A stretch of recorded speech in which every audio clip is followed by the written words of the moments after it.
Le cri déchira la nuit andalouse comme un coup de couteau dans le silence des oliveraies. Tu n'es qu'une ombre ?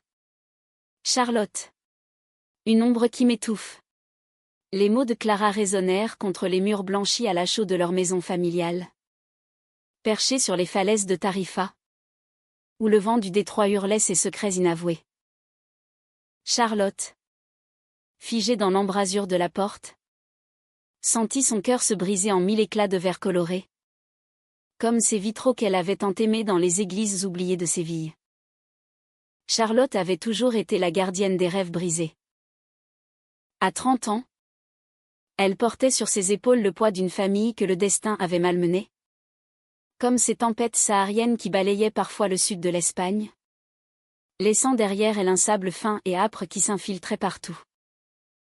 Née dans cette maison aux tuiles ocre, construite par son grand-père pêcheur, elle avait vu son père s'effondrer sous les dettes après la grande sécheresse de 2012, et sa mère s'éteindre lentement d'un cancer que les assurances refusaient de couvrir. Clara, sa cadette de 10 ans, était arrivée comme un rayon de soleil dans ce crépuscule familial, une enfant aux boucles noires indomptables, aux yeux noisettes qui captaient la lumière comme des olives gorgées de rosée. Charlotte l'avait protégée, nourrie, élevée, sacrifiant ses propres aspirations pour que Clara puisse danser, peindre, vivre. Ce soir-là, sous le ciel étoilé de Tarifa, où les lumières de Tanger scintillaient au loin comme une promesse interdite, Charlotte rentrait d'une énième garde de nuit à l'hôpital de Cadix. Ses mains, encore imprégnées de l'odeur d'antiseptique, tremblaient légèrement en tenant le sac de course du pain frais, des figues du marché, et ce rouge à lèvres bon marché que Clara avait réclamé pour sa représentation au festival local. Elle avait économisé pendant des semaines, prélevant sur ses heures supplémentaires, pour que sa sœur puisse briller sur cette petite scène de la Plaza de Toro, transformée en amphithéâtre improvisé pour les talents andalous. Mais en franchissant le seuil, elle trouva Clara non pas en train de répéter ses pas de flamenco, mais affalée sur le vieux canapé en velours râpé, les joues striées de larmes, un verre de manzanilla renversé sur le tapis persan hérité de leur grand-mère. « Qu'est-ce qui se passe » murmura Charlotte, laissant tomber ses sacs pour s'agenouiller auprès d'elle. Clara releva la tête, ses yeux rougis par le sel de la mer et du chagrin. « Maman. Avant de mourir, elle m'a dit que tu avais renoncé à tout pour moi. À Paris, à tes études d'infirmière là-bas, à cette femme que tu aimais. Et moi, je vais à Madrid demain. J'ai eu la bourse pour l'école des arts. » Les mots de Clara étaient un poison doux, un aveu qui libérait et enchaînait à la fois. Charlotte sentit une vague de souvenirs l'assaillir. Paris, 10 ans plus tôt, sous une pluie fine qui faisait luire les pavés de Montmartre. Elle avait 20 ans. Un billet d'avion payé par une bourse méritée. Et Élise, avec ses cheveux roux comme les feuilles d'automne et son rire qui résonnait dans les cafés de la rive gauche. Elle s'était rencontrée lors d'un stage à l'hôpital Necker. Élise, étudiante en médecine, aux gestes précis et au regard qui fouillait l'âme. Leur amour avait été un feu discret, nourri de promenades le long de la Seine, de nuits passées à murmurer des poèmes de Verlaine sous les couvertures. Mais le téléphone avait sonné un soir, la voix brisée de sa mère, annonçant l'aggravation de la maladie du père. Charlotte avait tout quitté l'appartement partagé rue des Abbesses, les rêves de spécialisation en pédiatrie, et Élise, qui avait pleuré en lui disant « Reviens-moi, ma chérie. L'amour attend. » Elle n'était jamais revenue. Clara avait 5 ans à l'époque, une petite silhouette fragile qui s'accrochait à ses jupes en demandant « Tu vas où, grande sœur ?» Et Charlotte avait choisi « La famille d'abord. Toujours. » Elle avait trouvé un emploi à l'hôpital de Cadix, transformé la maison en refuge, appris à danser le flamenco pour égayer les soirées, et enterré ses désirs au plus profond de son cœur, comme ces olives qu'on enterre pour les attendrir. Les nuits. Seule dans sa chambre aux murs tapissés de photos jaunies Clara bébé, leur mère riant au marché de Ronda. Elle laissait ses doigts tracer des arabesques imaginaires sur les draps, se rappelant la peau d'Élise, douce comme la soie d'un foulard provençal. Maintenant, face à Clara qui sanglotait, Charlotte sentit la colère monter. Non pas contre sa sœur, mais contre le destin qui les avait piégés dans cette danse éternelle de sacrifice et de gratitude. Tu brilleras, Milouz, dit-elle d'une voix rauque, essuyant une larme sur la joue de Clara. C'est pour ça que j'ai tout donné. Va à Madrid, danse jusqu'à l'aube, et souviens-toi de moi dans chaque pas. Elles s'étreignirent, leurs corps frêles se moulant l'un à l'autre comme les vagues du détroit qui s'embrassent avant de se séparer. Mais au fond de Charlotte, une étincelle se ralluma, et si, pour une fois, elle osait rêver à nouveau? Les jours suivants furent un tourbillon de préparatifs. Clara virevoltait dans la maison, essayant des robes cousues main, ses pieds nus claquant sur les tommettes en terre cuite au rythme d'une guitare invisible. Charlotte, de son côté, multipliait les gardes, économisant pour le billet de train et un petit pécule pour les premières semaines. Elle évitait les regards trop curieux au marché, où les commérages sur « la vieille fille Charlotte » fusaient comme des olives jetées à la volée. Personne ne savait pour Élise, pour ces lettres jaunies cachées dans une boîte à cigares sous le lit. Lettres où Élise promettait « Je t'attends toujours, mon amour andalou. Viens, et nous repeindrons Paris à nos couleurs. » Le soir de la représentation, la plaza de Taureau bruissait d'une foule bigarrée, gitans en chemise brodée, touristes anglais au chapeau de paille, et les anciens du village qui sirotaient leur anisette en hochant la tête. Charlotte s'installa au premier rang, son cœur battant la mesure du cajon qui inaugurait le spectacle. Puis Clara apparut, une vision en rouge et noir, sa jupe fendue révélant des jambes fines tatouées de motifs floraux, un cadeau d'anniversaire que Charlotte avait payé en vendant sa vieille moto. Les premiers accords de guitare résonnèrent, et Clara se mit à danser, un flamenco pur, chargé de duande, ce feu intérieur que les Andalous disent venir des tripes. Ses bras s'arquaient comme des branches d'olivier sous le vent, ses talons martelaient le sol comme des déclarations d'amour rageuses. La foule retint son souffle, Charlotte, les yeux embués, vit en elle non plus la petite sœur, mais une femme éclose, prête à conquérir le monde. À la fin, les applaudissements crépitèrent comme des feux d'artifice sur la plage de Los Lans. Clara, essoufflée, courut vers Charlotte, la serrant dans ses bras moites. Merci, grande sœur. Sans toi, je ne serais rien. Mais dans les yeux de Clara, Charlotte lut une ombre, la culpabilité. Peut-être. Ou le pressentiment d'un adieu trop définitif. Cette nuit-là, de retour à la maison, elles burent du vin de Jerez sur la terrasse, les vagues du détroit chantant en contrebasse.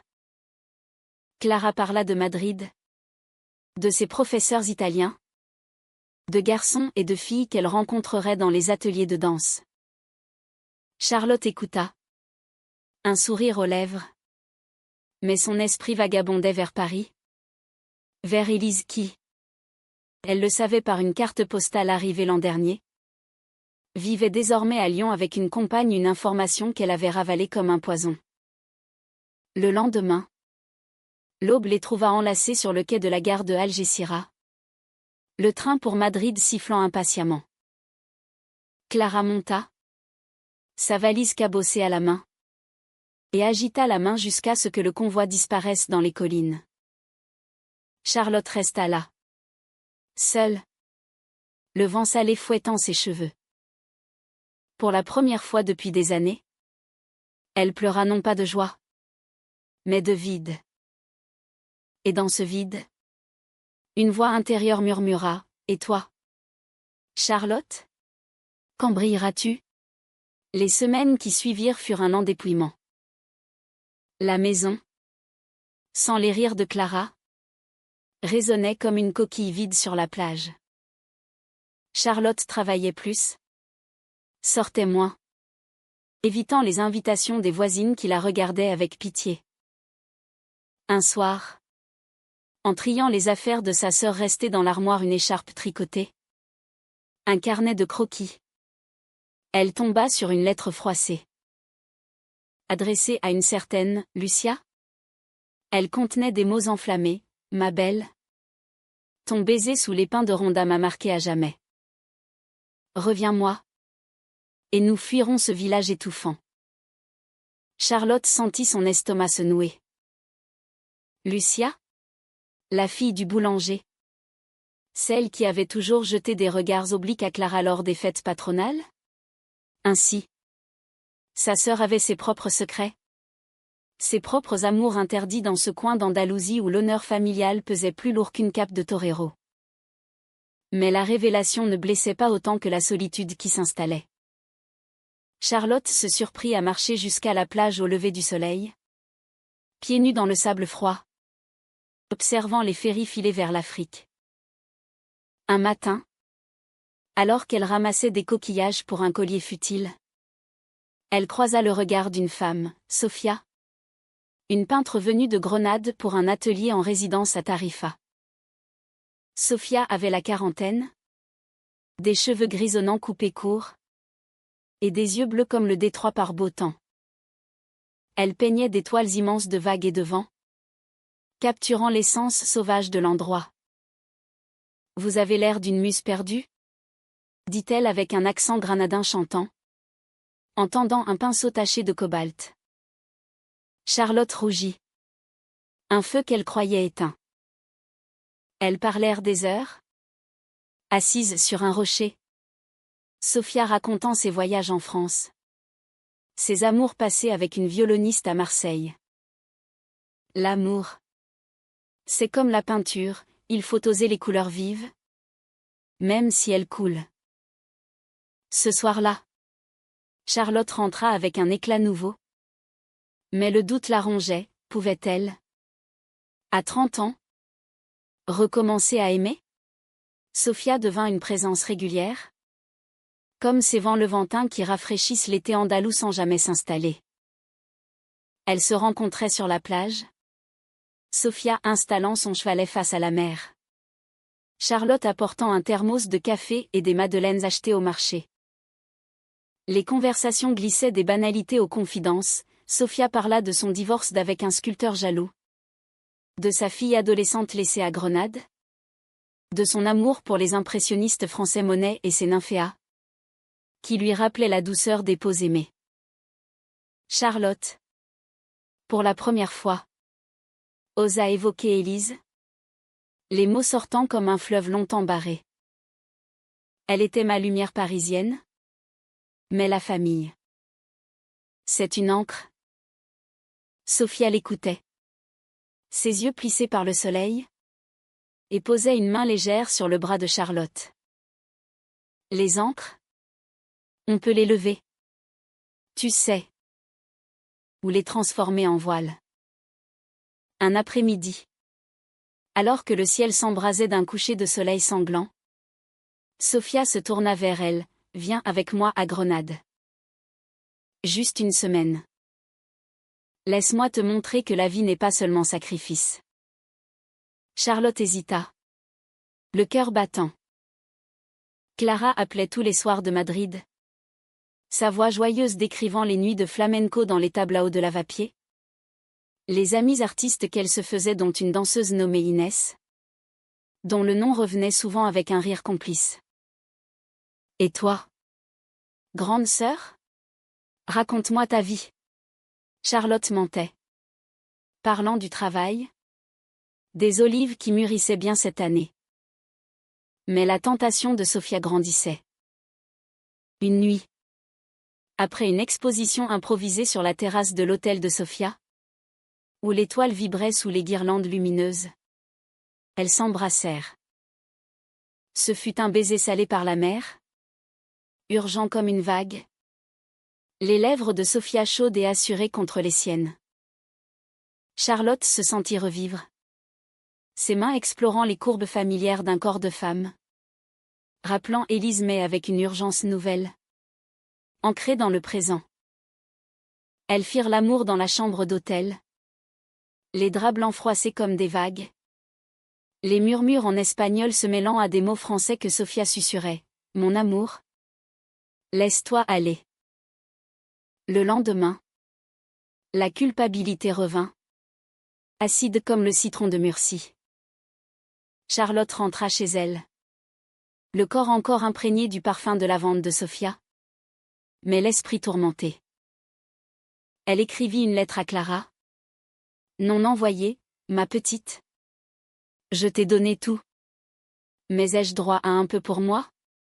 Les appels de sa sœur devinrent plus espacés. Clara, absorbée par ses cours, par Inès qui l'emmenait danser jusqu'à l'aube, semblait s'éloigner.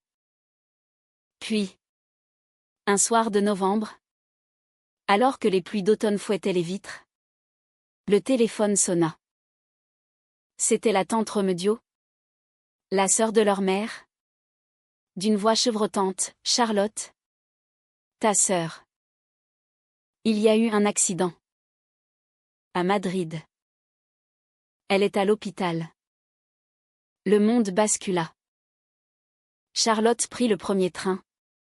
Le cœur serré dans un étau. Le voyage fut un calvaire, les paysages andalous défilant comme des souvenirs flous. Les tunnels sombres miroirs de ses peurs. À l'hôpital Gregorio Maranon, elle trouva Clara dans une chambre aseptisée. Le bras plâtré. Le visage pâle et les yeux vifs. Un stupide accident de danse, expliqua Clara d'une voix faible. J'ai glissé sur la scène pendant une répétition. Inès m'a poussé à continuer. Et elle s'arrêta. Le regard fuyant. Charlotte s'assit au bord du lit, prenant la main de sa sœur. Pourquoi ne m'as-tu pas rappelé plus tôt? J'aurais été là. Clara éclata en sanglots.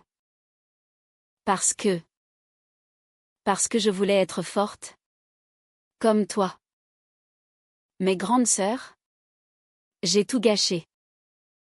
La bourse. Il pourrait la retirer si je ne passe pas l'examen final. Et Inès. Elle m'a dit que si je rentrais, ce serait fini entre nous. Les mots tombèrent comme des pierres dans un puits. Inès?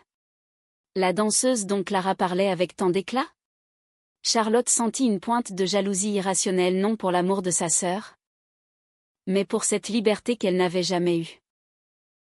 L'amour n'est pas une chaîne? Clara. Rappelle-toi ce que maman disait, le cœur andalou bat au rythme du vent. Pas des chaînes. Les jours à Madrid furent un intermède doux amer. Charlotte veilla sur Clara, cuisinant des paellas dans la minuscule kitchenette de l'appartement étudiant, écoutant les confidences nocturnes. Clara avoua son amour pour Inès, une passion flamboyante, née d'un regard échangé lors d'un cours de tango argentin, où leur corps s'était frôlé dans une étreinte trop intime pour être anodine. Elle est comme un feu. Grande sœur. Mais elle me demande de choisir, elle ou la famille. Charlotte, touchée par cette vulnérabilité, se surprit à parler de Sofia, de ce baiser qui avait rallumé une flamme en elle. Nous sommes pareilles? Missol. Des femmes qui aiment les femmes dans un monde qui nous force à choisir. Mais peut-être qu'on peut choisir les deux. Inès apparut un soir. Une silhouette élancée aux cheveux teints en rouge feu.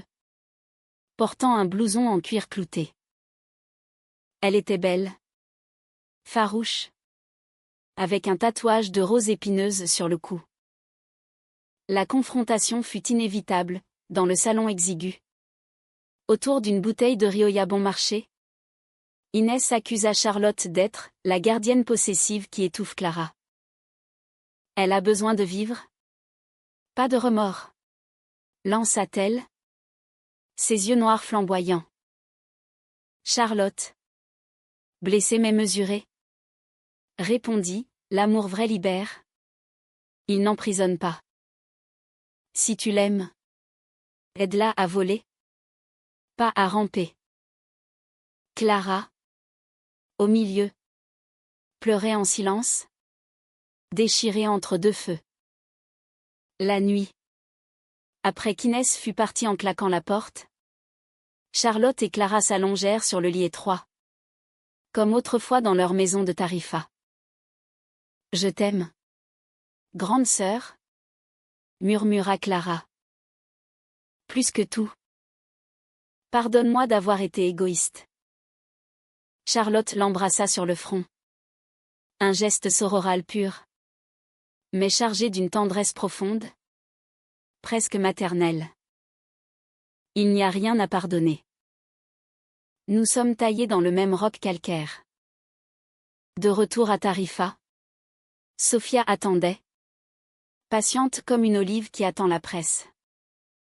Elles reprirent leur promenade, mais avec une intimité nouvelle. Charlotte osa inviter Sophia à la maison, où elles cuisinèrent un gazpacho frais, riant des tomates trop mûres. Leur amour grandit lentement, comme une vigne sur un sol aride, des caresses volées dans l'ombre des volets, des lettres écrites à la main Sophia signant « Tamus granadine » et des nuits où Charlotte se laissait aller, explorant ce corps marqué par les ans, doux comme du marbre chauffé par le soleil. Pourtant, un nuage planait, Clara avait écrit, annonçant son retour pour Noël, avec Inès. Nous voulons vous rencontrer. Sophia et toi. Pour de vrai. Noël arriva sous une pluie battante, rare en Andalousie. La maison s'illumina de guirlandes et de l'odeur de polvorone. Clara et Inès descendirent du train, main dans la main. Un couple fier et nerveux. Le dîner fut tendu au début, Inès, silencieuse, piquant dans son ragoût de chevreuil, Clara babillant pour combler les silences.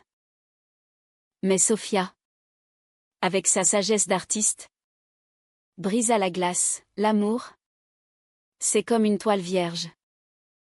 On y met ce qu'on veut, tant que les couleurs s'harmonisent. Bientôt, les rires fusèrent, Inès racontant une anecdote hilarante sur un professeur de ballet madrilène, et Charlotte servant du vin avec une légèreté nouvelle. Pourtant, la trahison guettait, invisible comme le brouillard du détroit. Le lendemain matin, alors que Clara et Inès dormaient encore, Charlotte trouva une enveloppe glissée sous la porte. C'était une lettre de la banque, les dettes familiales, accumulées depuis des années, menaçaient de saisir la maison. Le montant était colossal, impayable avec son salaire d'infirmière. Sophia, apprenant la nouvelle, proposa, vends une de mes toiles. Ou viens avec moi à Grenade, j'ai des contacts pour un meilleur emploi. Mais Charlotte refusa. Tais-tu, c'est notre héritage. Je ne fuirai pas. Clara, entendant l'altercation, surgit, les yeux écarquillés. Qu'est-ce qui se passe? Charlotte, la voix brisée, expliqua tout. Et là, dans un moment de panique, Clara lâcha, J'ai vendu le collier que tu m'avais offert pour Paris. Pour payer une partie de mes frais à Madrid. Et Inès m'a poussé à ne rien dire, pour ne pas te blesser. Le silence qui suivit fut assourdissant, plus fort que le vent hurlant dehors. La trahison de Clara frappa Charlotte comme un coup de couteau invisible. Précis et douloureux. En plein dans le plexus solaire. Elle recula, le dos contre le mur blanc de la cuisine, sentant le monde tourner autour d'elle comme les ferries dans le détroit par gros temps. Le collier, ce simple bijou en argent et coquillage, assemblé de ses mains tremblantes un soir d'été, symbole de son amour pour Élise et de son sacrifice pour Clara. Vendu. Pour des frais d'école. Pour un amour naissant avec Inès. Tu as vendu ça? Balbutia Charlotte. La voix un filet de vent. Clara, pâle comme un linge, hocha la tête, les larmes coulant librement. Je pensais que tu n'en avais plus besoin. Que c'était du passé. Pardonne-moi. Grande sœur. J'étais si égoïste. Inès, alertée par le bruit, apparut dans l'encadrement de la porte, son blouson encore sur les épaules, prête à partir. Elle posa une main protectrice sur l'épaule de Clara, mais son regard croisa celui de Charlotte avec une lueur de défi. C'est la vie. Non. On avance. On laisse derrière.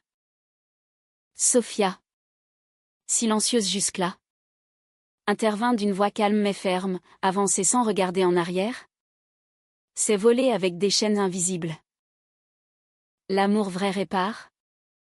Il n'efface pas. La tension était palpable. Un orage confiné dans ces 4 murs, où les portraits de famille semblaient jugés en silence. Charlotte s'enfuit dehors, sous la pluie qui martelait les tuiles comme des accusations.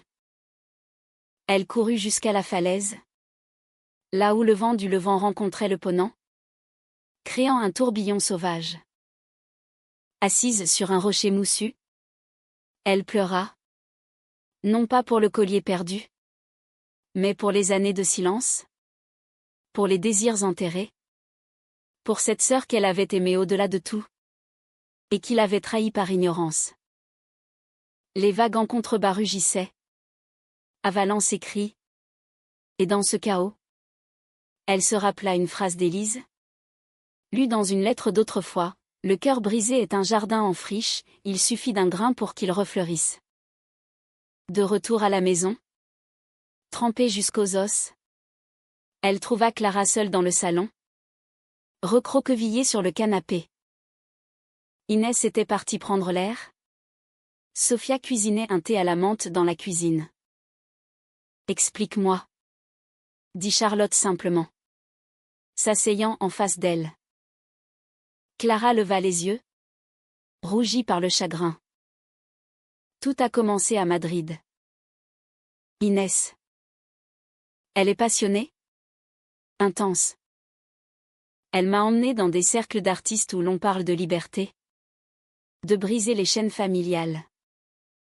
J'ai eu honte de mes appels quotidiens. De ma dépendance envers toi.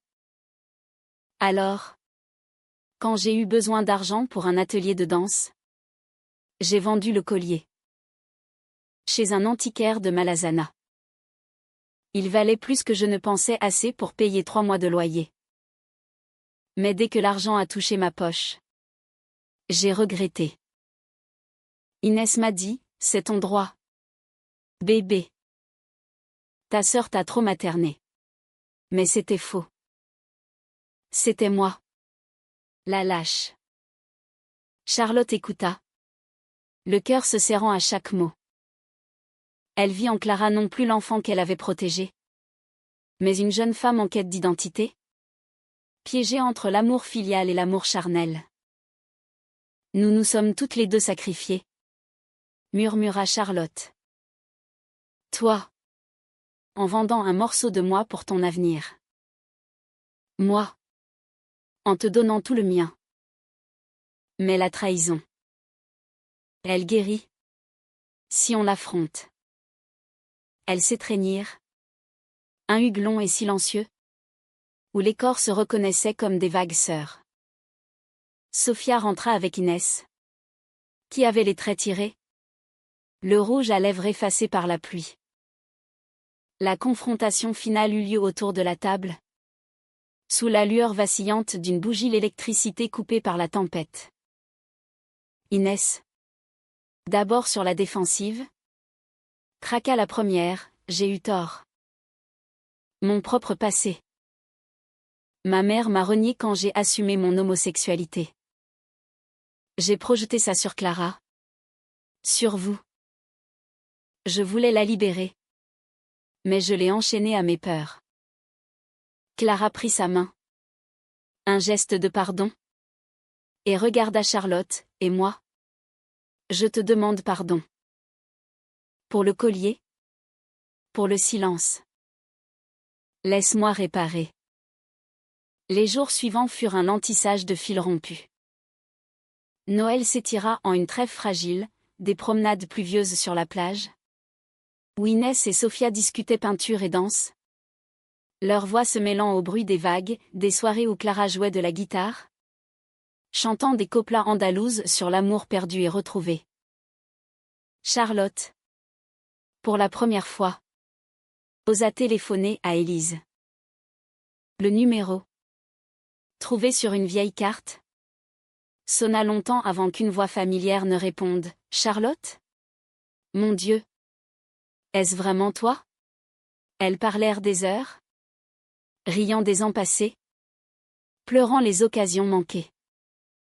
Élise, désormais professeure à Lyon, confia: « J'ai une compagne. Mais notre histoire, elle reste gravée. Viens me voir. Un jour. » Pour clore le chapitre en beauté. Sophia, sentant le trouble de Charlotte, ne força rien. Leur amour, naissant et pur, se nourrit de cette liberté nouvelle. Une nuit, alors que Clara et Inès dormaient dans la chambre d'amis, Sophia et Charlotte s'allongèrent sur la terrasse, enveloppées dans une couverture tissée. « Tu es belle quand tu doutes ?» murmura Sophia, traçant du doigt les rides fines au coin des yeux de Charlotte.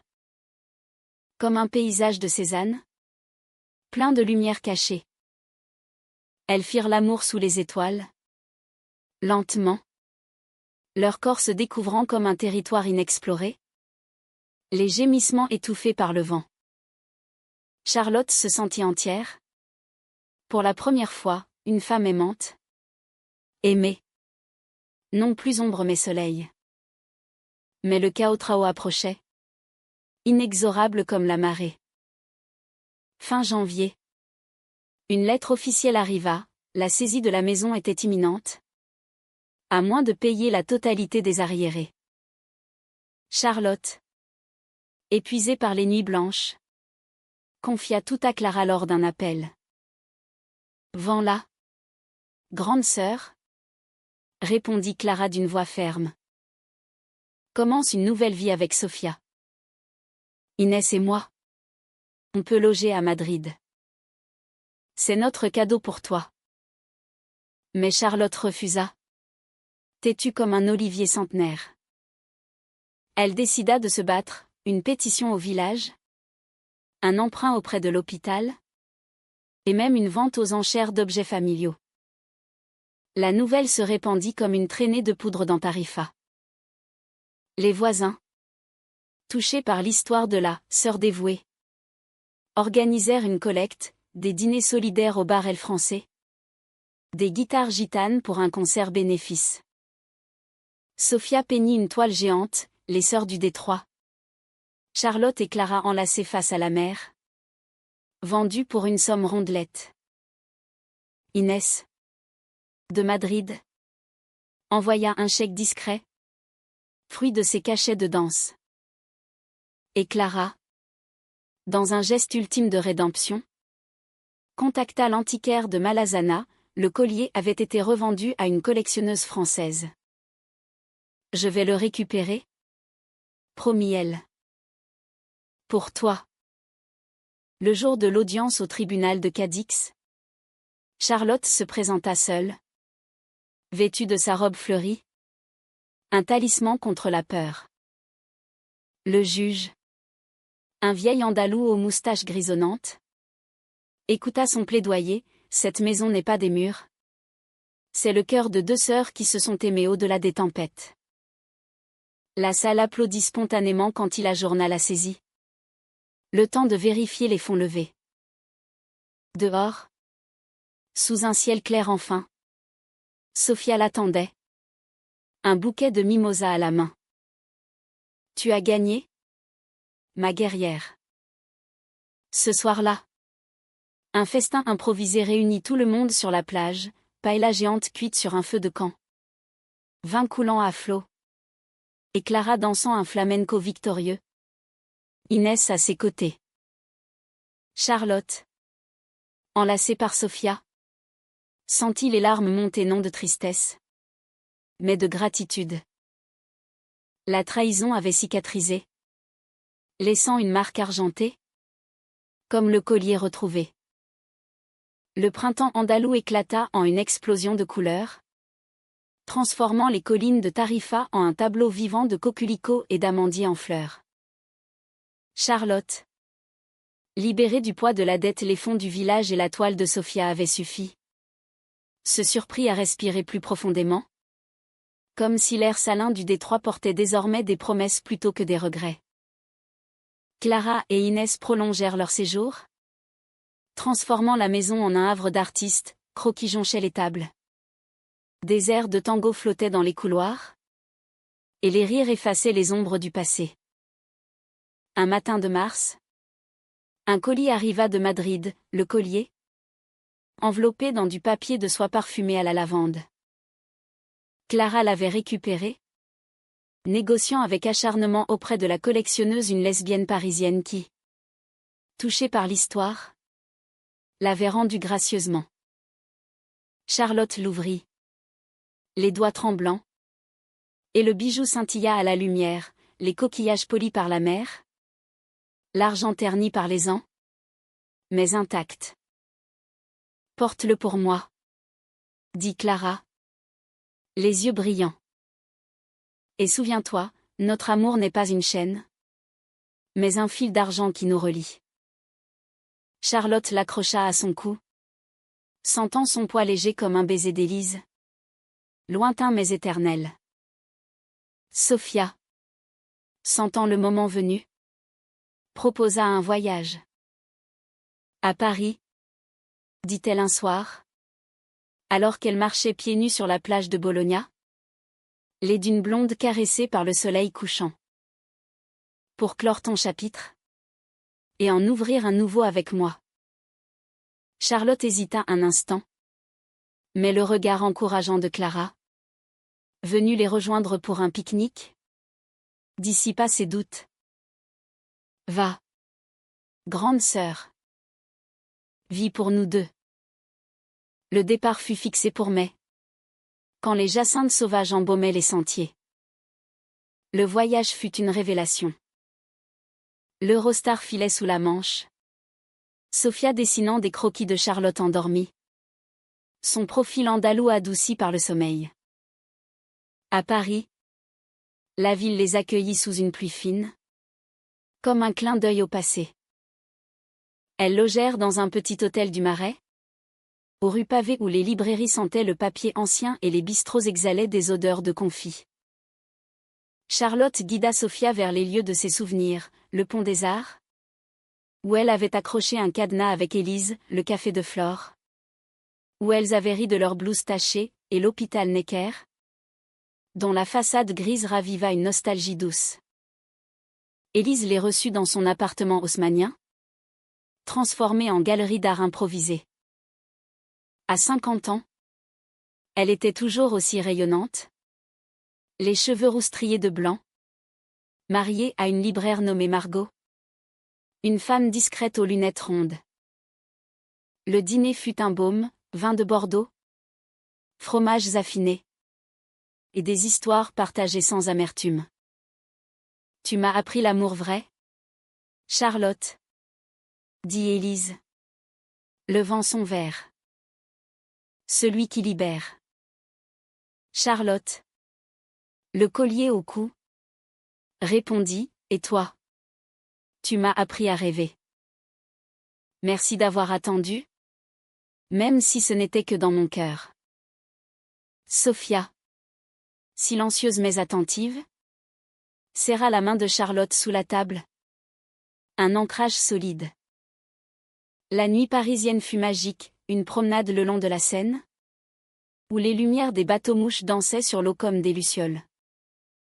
Sophia et Charlotte s'embrassèrent sous un lampadaire, le monde s'effaçant autour d'elles. Ici. Ou à Tarifa. Peu importe. Murmura Sophia.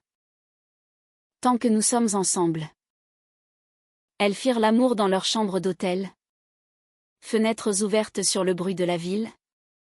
Leurs corps entrelacés comme les rivières qui se jettent dans la mer. De retour en Espagne. L'été s'annonçait radieux. Clara. De retour à Madrid avec Inès. Envoya des photos, elle dansant dans un parc. Un anneau d'argent identique à celui de Charlotte à leur doigt, un serment discret. La maison de Tarifa bourdonnait de vie, Sophia y installa son atelier. Peignant des toiles inspirées de leur amour. Des vagues bleues et des silhouettes enlacées. Charlotte. Promue superviseuse à l'hôpital. Trouva un équilibre, des journées soignantes. Des nuits amoureuses. Un soir doux. Lors de la fête de la Vierge de la Palma. Le village entier se rassembla sur la plaza. Clara et Inès descendirent en surprise, portant des robes blanches ornées de dentelles. Charlotte et Sophia, main dans la main, rejoignirent la procession, les lanternes illuminant leurs visages. Au milieu de la danse collective, un flamenco endiablé. Clara s'approcha de Charlotte, regarde-nous. Grande sœur. Nous brillons toutes les deux. Et c'était vrai, dans les yeux de Clara.